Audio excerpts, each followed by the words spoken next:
Today, we are having a conversation that feels both timely and deeply necessary for our profession. I am joined by Amy Horner, a CPA, former COO and CFO, award-winning leader, and international speaker who has spent her career at the intersection of leadership, innovation, and career growth.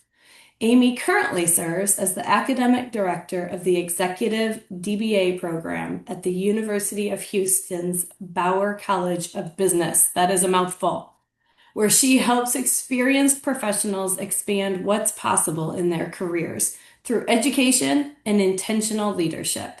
Amy, welcome and thank you for being here. Thank you for having me, Nicole. It's wonderful to see you, and it's great to be here with your audience. Yes. So, from your vantage point, as a former CFO and COO, now an academic leader, what do you see as the biggest barriers to accessibility in our profession today? I think it's a really good question. And to be honest with you, if we had an answer to it, we probably wouldn't still be talking about it. Fair enough.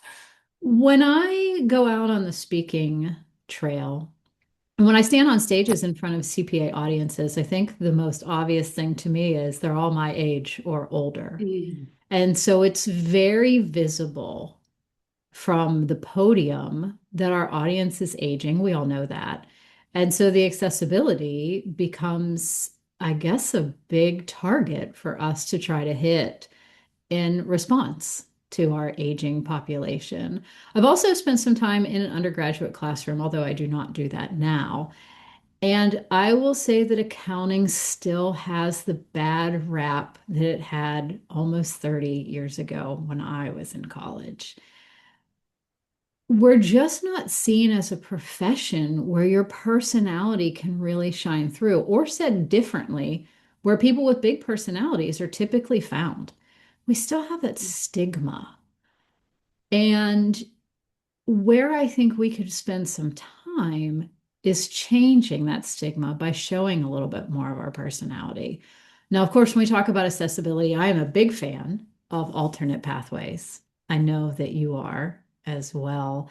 And I've really been so proud of our profession over the last, 2+ years, 2.5 years, to watch the states one by one implement those alternate Mhm. pathways to licensure. I personally am 125 credit hour, 2 years of experience CPA. Why not? Right. Right? Why not? We tried, I think, for a long time for 150 and one, and it didn't lead us to where we now want to be. And so, I'm a big fan of alternate pathways and really would love to see us focus on, what is our personality out there in the world and how can we change that perception?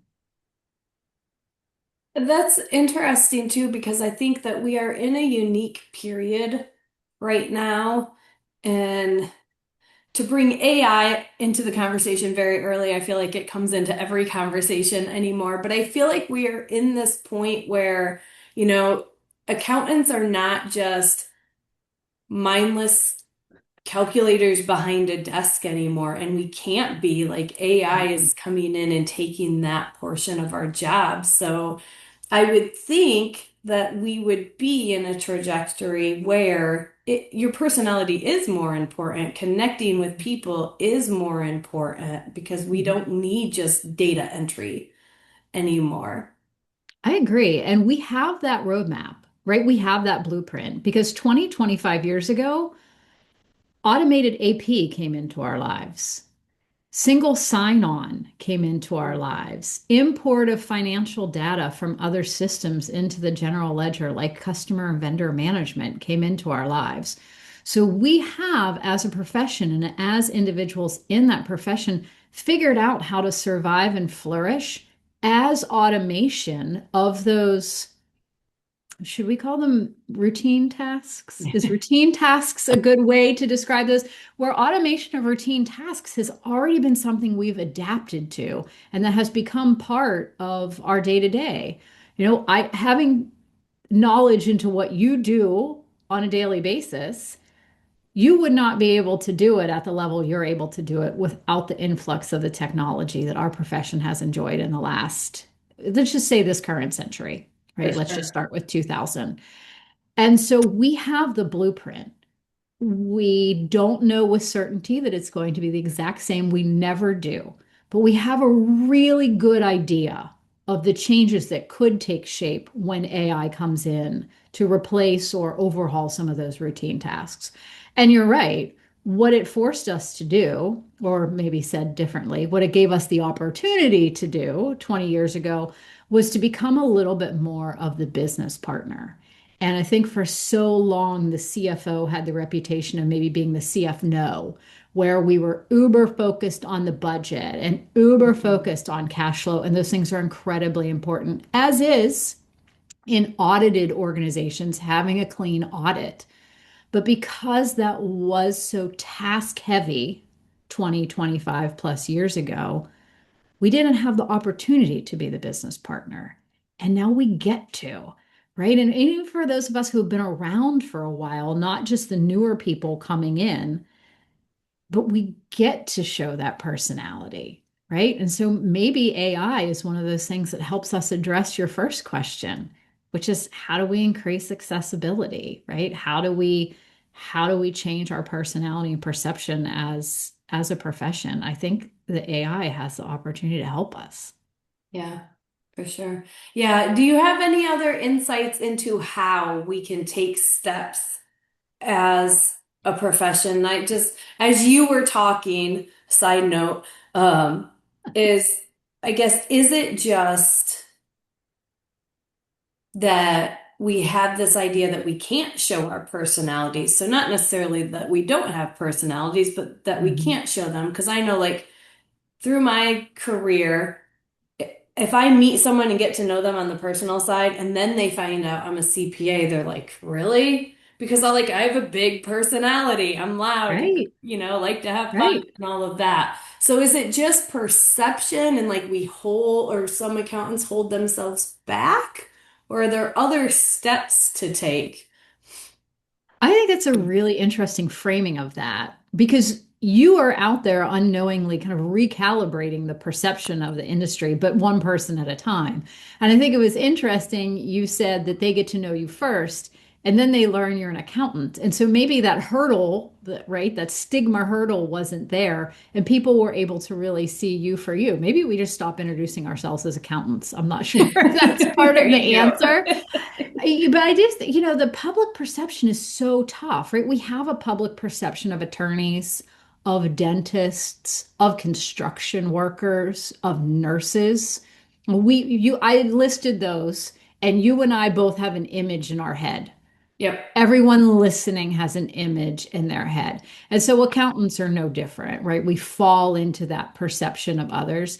And so I do think it's that individual education. It's almost like everyone, not everyone, that's a grand statement. A lot of people think that all accountants are tax experts when Mm, it's a small percentage. Do you happen to know it? I always quote 15% or less of CPAs actually do taxes. I yeah. don't know if it's true, right? Yeah. So there I am, just creating my own perception out there in reality. As a person with a big platform, believe my statistics, right? But I do think allowing our personalities to come through, and I think it's so interesting when you attend a CPA conference or an accounting conference, they're a lot of fun.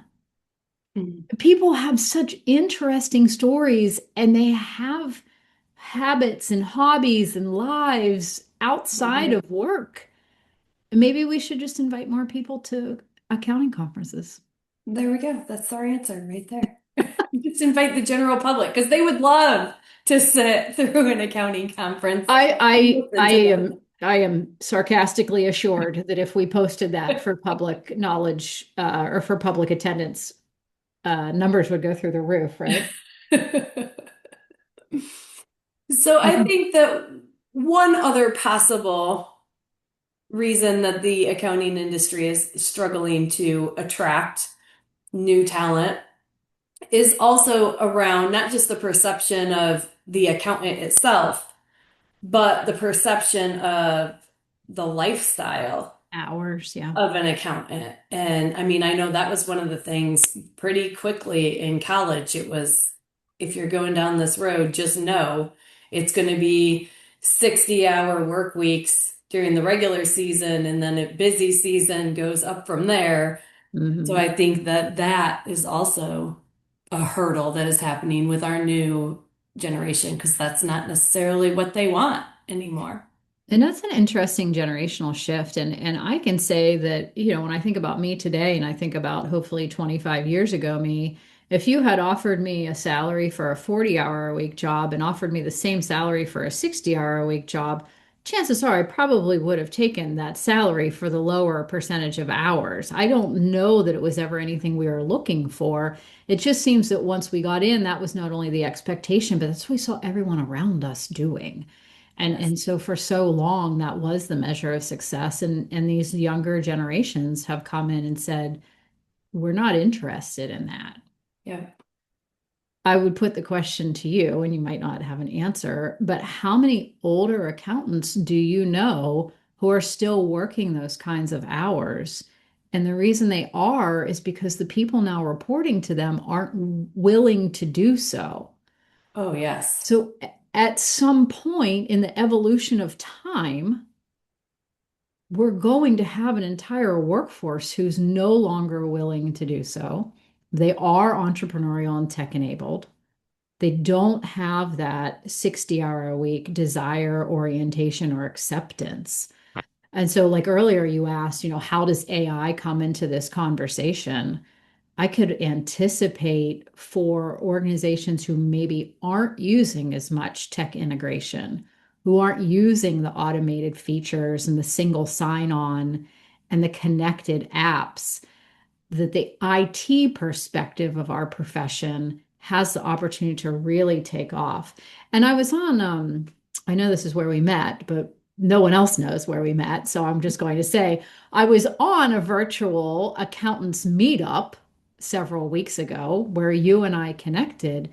And that seemed to be not only a dominant theme, but so many of the people on the call were accountants that had nice years of experience, anywhere between 10 and 20, who had started accounting services, specifically tech firms, to support accounting departments in a more AI enabled environment. And I thought that was really fascinating. That was the first time I had a chance to sit in air quotes, right? Because we were on a Zoom meeting, but to be in a room with that many people who were AI tech offerers. Yeah. Agreed. It was cool. I came away thinking some of these tools look really, really amazing. I wonder if I'll ever have a chance to see them or use them, right? Because obviously now I do something different in my day to Right. day. Yeah, and to kind of continue down that path of, what could the future of accounting look like? One thing I was thinking as you were talking to, like we have this generation that they don't want the long hours. They want flexibility. They want to live their life first. They also are very tech centered. And to me, just the, I guess, essence of the generation is also kind of entrepreneurial spirited.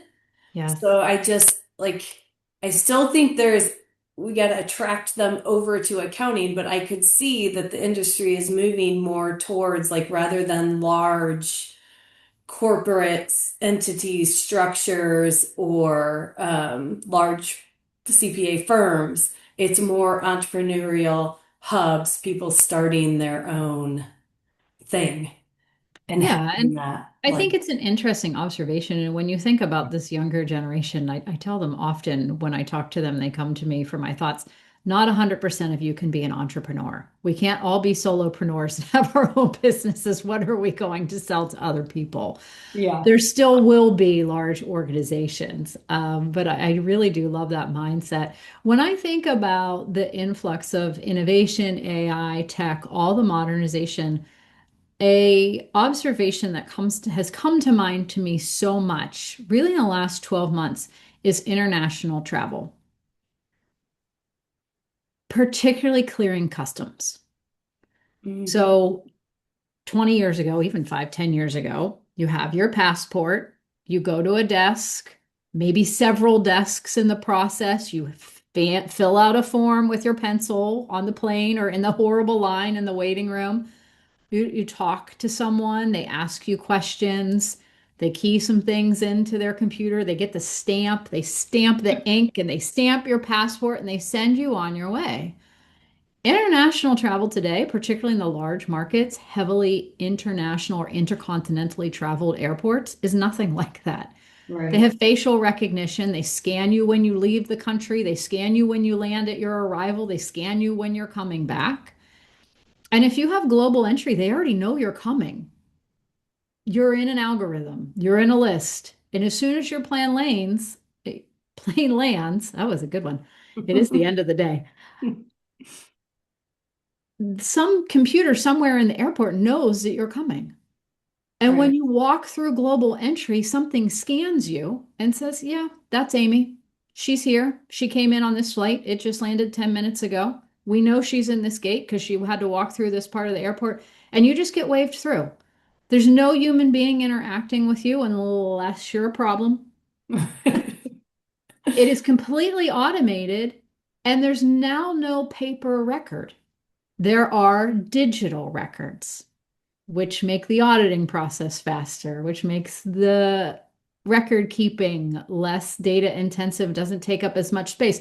When you think about that and you apply it to accounting, you can think about these large firms where it used to be such a pyramid structure because we needed so many people at the bottom for those routine tasks that we were talking about, right? Heavily hand done tasks. Now the technology replaces so much of that. Data storage becomes cloud data storage. Please, everyone, PSA, don't store things on servers, store it in the cloud. But all of that has shifted and it has become safer. It has reduced risk. It has reduced the need for human touching intervention, right? Human touch on the processes. And it's made things faster. And we live in that world on the outside. And I'd be really interested to see how we start to live in that world on the inside. Thank you for that.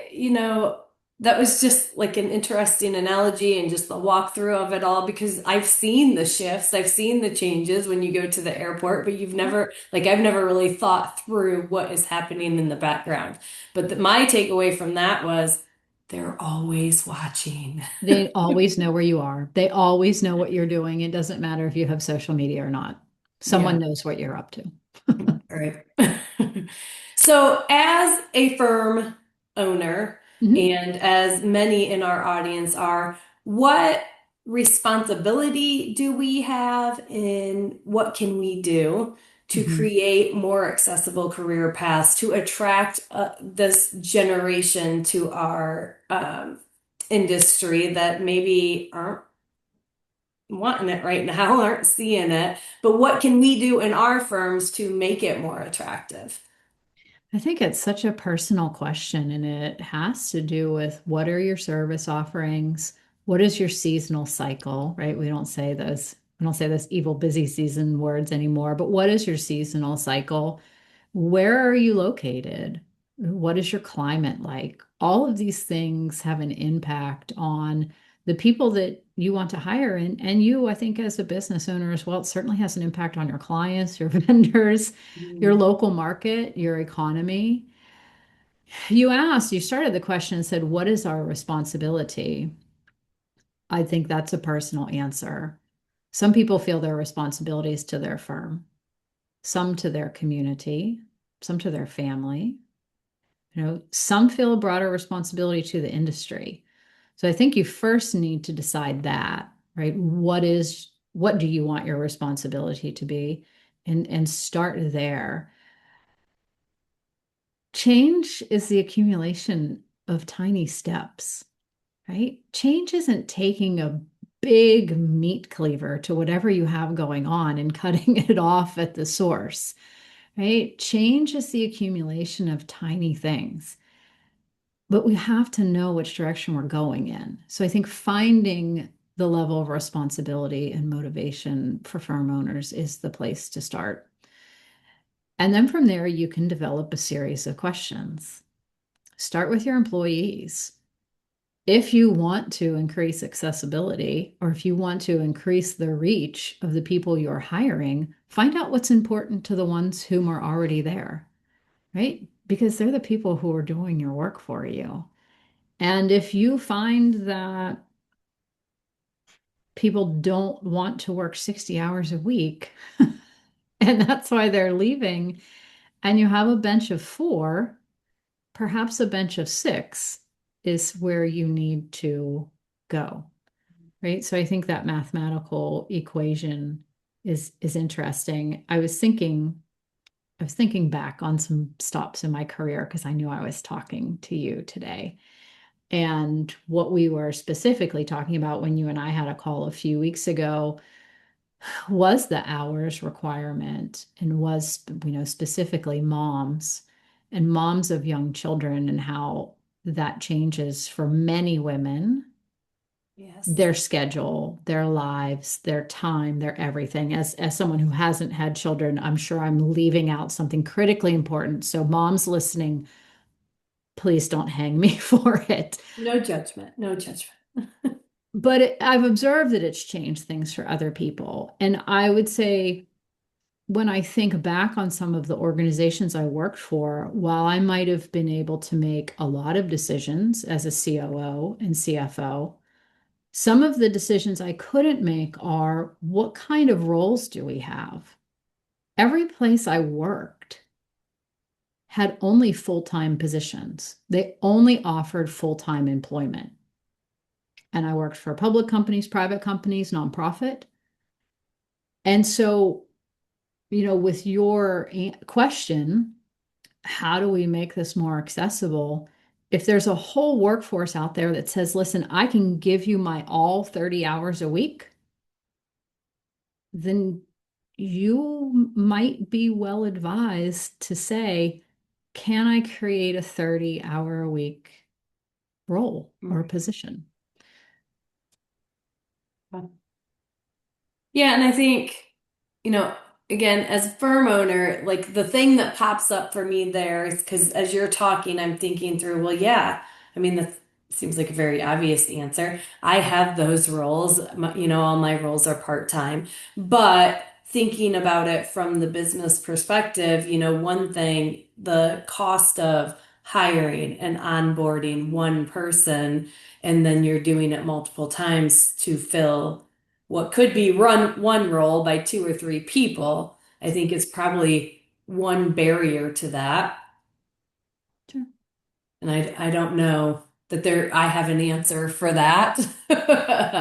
But I think, looking at it from the perspective of, we have a hiring problem. We are having trouble finding them. Like you have to weigh the cost of hiring two for a one person job or not being able to find somebody because you're requiring more hours than somebody wants to give.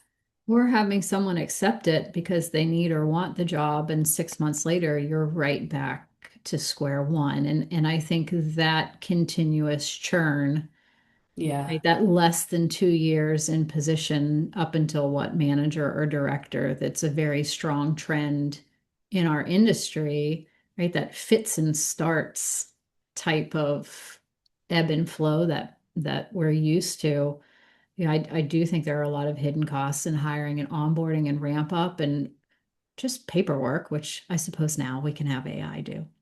But just the toll that that takes right. on your ecosystem, unfortunately unmeasurable, but certainly very, very noticeable. I was talking to a young lady yesterday who does happen to be a CPA. It's been CPA week for me. I've had a lot of conversations inside of our industry, which I love. And I know that they will be short-lived because February is coming. And so we have the seasonality that we're so accustomed to. And she recently became a mom and had a very candid conversation with me as a mentor. And she's evaluating, not can I do this, anymore, but is this how I want to spend my time and energy anymore? And that made me take a step back because I do think for so long, the stigma maybe was, oh, well, they can't do this anymore. New moms can't spend this amount of time. And I don't think that that's ever been it. It's, do I want to? Have Yeah. my priorities shifted? You're nodding. So it sounds like this resonates with you. Yeah, for And sure. I so mean, go just ahead. to answer, to continue this, the question is what can firm owners do? I do think it's asking your employee base, doing some market research. If you're in an area that has a large suburb population, chances are those are families. And chances are there might be some moms who said 40 to 60 is no longer what I want to do. Yeah. Yeah. Yeah, I mean, I don't think it's a question of can't. I mean, women, moms have been doing it for a long time.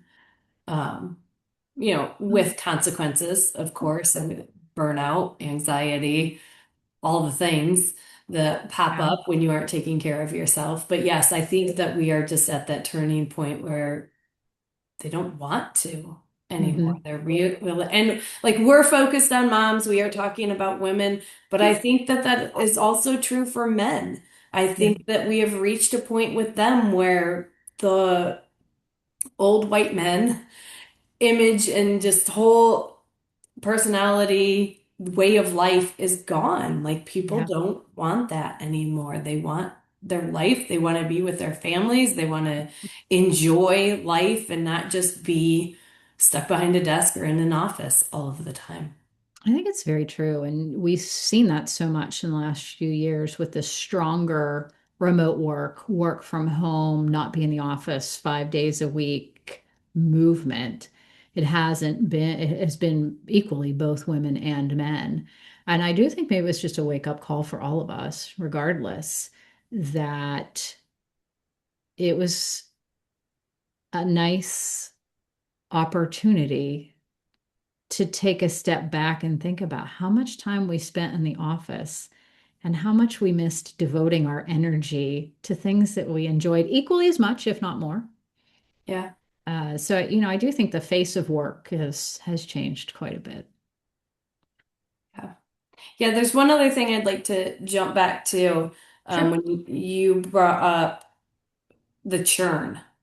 Having people come in and then realize taking the job because they need a job and then, yeah, I can't do this. But I think Right. also is the productivity, they get in and they are working 40 or 60 hours a week, but they're doing the productivity level of still a 20, 30-hour work week because their mind isn't in it or they don't Mhm. want to be there. And I find it interesting because even while I was in corporate, you know, the company I worked for would release these articles and talk about how productivity goes down after so many hours. People are happier and producing more when they work less, but it didn't change anything in the business while they're sharing all of these articles with us. And I just was, kind of dumbfounded by that. Like, I assume you guys are reading these to us before you give them to us, yet you're still wanting us here all of these hours, knowing that you're not getting from us what you could if you would let us go earlier. It's interesting.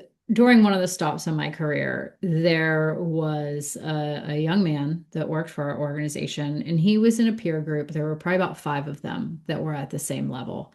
And this particular young man, I think they were at the manager level. So fairly heavy doing the do type of role, not always reviewing, supervising, meeting with clients. And he was one of the brightest people I've ever met. And he had the same workload, the same client load as the other peers at his level. But he didn't need 40 to 50 hours a week to get his work done. And so you see him walking around the office quite a bit. He always seemed to be getting coffee. And there was a perception Hmm. at the upper levels who just see that, that Yep. he was a loafer, that he wasn't working hard enough, that we should give him more to do. And when Yep. that's the perception, you're hearing that so much, I fell for it.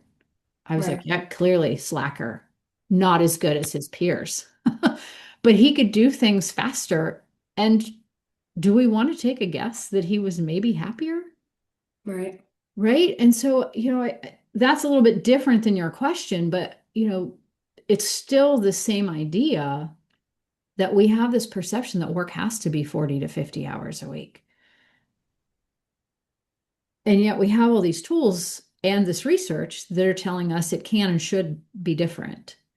Yeah. Right? The 40-hour work week has been around for a very long time and was implemented for very real reasons decades ago. Right? There's a country, I want to say it's a, gosh, do we want to guess what country it is who does not have a 40-hour work week and their people are happier and more productive? Sweden, Sweden, Denmark. Denmark. I know it's in that area is like the Like happiest in country. Yes, and it's just this is so bad of me as an academic to not know the exact source of this. But I just was reading an article about it and having a conversation with someone about it last week, and I thought, gosh, isn't that just fascinating? And if as a culture and as a country, if we could shift away from that, because our workforce is screaming for it, Right. the younger generations are making quite a bit of noise about it. Maybe, just maybe, 37 and a half hours. We could, like I said earlier, progress doesn't happen in one full swing. It happens in tiny steps at a time. And so maybe just that little bit of progress will help us get moving in the right direction. Would be nice, yes. I mean, churn is interesting, right? Churn, I think the 2 years in public accounting was rooted in you needed 2 years of experience to get that signature to become a CPA, and so um, that's that's kind of culture too. That's part of the culture of the profession. Yeah.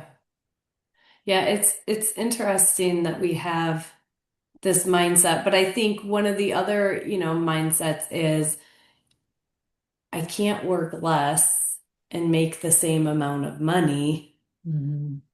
And that we can get into a whole pricing conversation. Like this can go down a rabbit hole, right? And we don't need to go Sure. there. But those are some of the things popping around in my head too as you were talking. It's just we get stuck in these mindsets and then we just stay there even if it's not working for way too long. Right.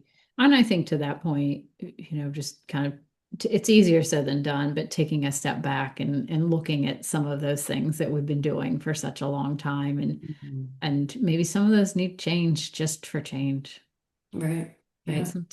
I'm originally from Pittsburgh, and so we've had a tough week, right? Our Steelers lost in the playoffs last night. Our coach of 19 years resigned today. Someone who's had an incredible career and been such a leader for such a long period of time, but sometimes a fresh breath of air, even when you have a really incredible leader, is the right direction for an organization. So I'm watching that very closely. I'll be interested to see what happens. All right. So being in academia, being around this up and coming generation, Mhm. what gives you hope about the future of accounting? I love the energy. I love the willingness to question the way that things have always been done. Hmm. And I think there's a different tact with their generation. I'm a Gen Xer. We're just angry, and we have been for a long time. And so perhaps we didn't take, I don't want to say the right tact, but a tact that worked when we were pushing back. Although we are the generation that managed to get an adjustment to the business attire 5 days a week. So, I guess that's our living legacy. You're welcome, kids. We paved the way Contributed for to you. But I think their energy and their willingness to take a step back and say, I want to understand this a little better. Why do we do things this way? Instead of maybe just kind of taking the instruction. And I would hope that those of us who have been around a little longer have benefited from coaching, mentoring, external consultants that maybe two generations ago didn't. And we are, I guess, more well positioned to listen. Yes. Yes, I'd say we are. I think so. It's so different, at least to me. When I was in college, and the Big Four has been successful for a long time, and I know how competitive it is to get those jobs. I know it's very important, not just to some of the students, but also to the colleges. But I don't truly remember dozens of other opportunities that young graduates were focusing on.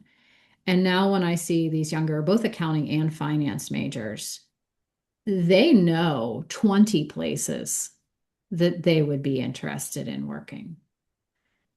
And so I think that's really interesting too. I'm sure the internet has a lot to do Yeah. Yeah. with that, right? It's true. Right. Like when I was leaving college, I think I had to fax my resume places. So you were just limited to what you knew.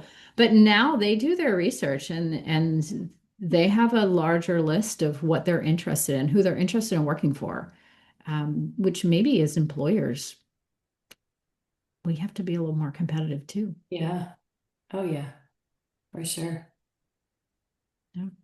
Are there any other tidbits that you would like to leave the audience with before we wrap this? Oh gosh, there are just so many. But I just, my largest giveaway or takeaway when I talk to people and when I listen to other people talk is always staying curious, always trying to learn something new, and just continuing to recognize when you're maybe stuck in that hamster wheel and that cycle, and having the courage to stop the wheel and get off and take a look at the wheel and say, is the wheel still really functioning the way the wheel should function? I think that that's just, those are the type of people that I look up to. Those are the type of people I see that are the happiest. Those who are willing to really evaluate, their day to day and what they've signed up for and what they're asking other people to sign up for. So I would say that would be my big last tidbit. I love that. It reminds me, side note again, totally random. When I was in middle school, I think I went to a program at Purdue University for gifted kids, and one of the classes I took, they read this story about a town that every year they had a drawing. And I can't remember like the name of the story, who wrote it or anything, but it was very interesting because they pump you all up through this whole story. Oh, they're having a drawing. Everyone's gathering in the town, and what it is they every year they gather and draw a name for someone to be killed. And it's like they've just been doing it for so many years and nobody questions it. And so, like, we had this whole conversation about it. It's very extreme, right? But Yeah. it was a whole conversation about how we just follow the person in front of us and just do it because that's the way it's always been done and we don't question it. And so I love, your little tidbit. Like, no, you should question. You should look at it. If it doesn't make sense, maybe take a step back and take the question instead of just picking a name and hoping it's not yours. Yeah, I honestly, I remember that story. I don't remember why and when I learned Yeah, that or had to read it, but I do remember that. And I agree with, your comment that is extreme. But yes, even in the unextreme, taking a step back and saying, why are we doing this? yeah, Is there a different thing we can and should be doing? yeah. Yeah. Well, thank you, Amy, so much. Thank This you. has been such a fun conversation, very insightful. If anyone in the audience wants to find you, how can they find you?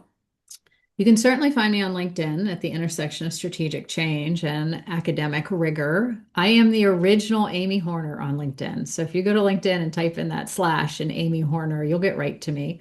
I think, Nicole, you'll probably also post that Yes. in your show notes.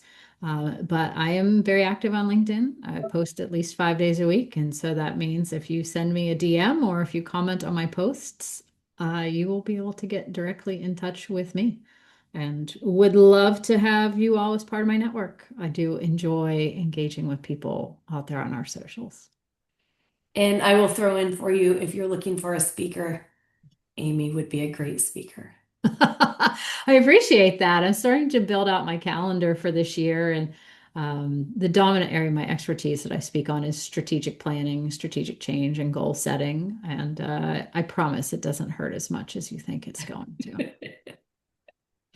Yeah, those are kind of foreign words in my experience to accountants. Like, what? Goals? No, I haven't set those since college. I don't know what you're talking about. Dream, think about what I want to do? No. We're really good at it, right? We're predispositioned to have a revisit and hit a milestone every month with month-end close or at least Right? quarterly close. Like we've got the rhythm. Yes. We know what to do. All right, Amy. Well, thank you so much. Welcome.